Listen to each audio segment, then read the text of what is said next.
So you put in the work and completed a budget, but are you following up every month to get the most out of that budget that you built? My name is LJ, and welcome to CFO Insights. Today we're going to talk about the monthly variance analysis, which is the report that you should be running after each month close in order to compare actual to budget results and get the most out of your budgeting process. Performing a variance analysis every month is a best practice, and it's a way that you understand how your business execution is diverging from your plan so that you know whether your strategy is working or not, whether you need to pivot or persevere. This is an example of a variance analysis report. You can see that a variance analysis report includes the most previous month as well as year-to-date totals. In fact, this particular report has hidden within it all of the months from the fiscal year that we're looking at. But we went ahead and minimized those and assumed that this month is March of 2024, and we're looking back on February year-to-date. Let me point out a couple things about this report. First of all, each date grouping has three columns: the actuals, the budget amount, and the variance, which is the difference between the actuals and the budget.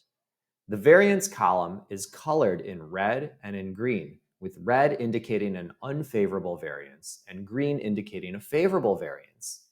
In some cases, red is a positive number, and in some cases, red is a negative number, depending on what category we're looking at. For example, a decrease in revenue versus budget is unfavorable, so those negative numbers are red. On the other hand, a decrease in costs or expenses is favorable, and so those would actually show up green instead of red. So as you go through the profit and loss statement, you see those colors shift. The other thing that I'll point out is a good variance analysis includes items that are not necessarily on the profit and loss statement. For example, here for this particular customer, we have total number of clients, total direct hours that their staff put into client work, and the average rate per hour that they charged during that time. This allows us to analyze more than just the profit and loss variance, but also whether volume or pricing or capacity are driving their financial performance.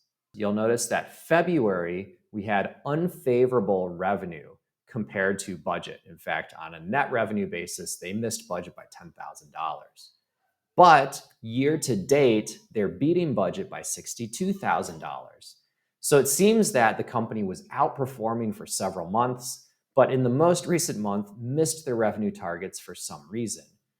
This prompts a good conversation about, were there a lot of people on vacation? Did we lose a major customer recently? Is this a short-term or a long-term trend that we're seeing? Next, when we go down to the cost section, we can see that we beat on costs last period, which is common when you miss on revenue, is that you'll actually have lower costs to partially offset that. On the other hand, year-to-date costs are much higher. So despite the $62,000 in revenue gains, we had a $55,000 miss year-to-date on costing, netting in a total gross profit difference of just $7,000. So this tells me that when we budgeted costs or we budgeted gross margins in the beginning of the fiscal year, we budgeted them incorrectly. We underestimated the amount of costs that we have. So this prompts another good conversation. Why are our costs so much higher? Did we hire more high salary employees? Has cost of living driven up our wages? Are there other cost elements that we didn't account for, maybe higher software fees or things like that? These are important variances to understand when comparing your actual to your budget.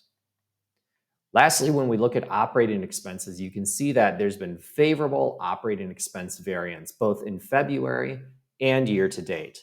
So this tells me that the company has their overhead very well under control. In fact, maybe they over budgeted their operating expenses for the year, and we're sandbagging a little bit here. So on the total, by the time we get down to EBITDA, which is a form of profitability, they beat both for February and year to date. So despite some of the revenue and cost and expense variance, it's all panning out to being more favorable than the budget. So this is important because we need to shift the way that we think about this business. Clearly, like, our revenue trends have been going well for a while, but we hit a recent road bump. But in terms of costs, we're underestimating. In terms of expenses, we're overestimating. which can lead to over-forecasting profitability in the future. It's important to understand this because even though we're beating budget right now, if these trends continue where we're underestimating costs and overestimating overhead, we'll eventually start missing our profitability targets. Remember, you shouldn't be looking at your variance analysis in a vacuum by yourself. The purpose of the variance analysis is to have a discussion with your team and understand what was different between the business plan and the business execution. How were your expectations off? So that you can reset those expectations and better forecast how your future business is going to perform. If you have more questions about how variance analysis works, be sure to check out our blog article, which goes into a lot more detail than this, located in the description of this video. Until next time, thank you for joining us at CFO Insights.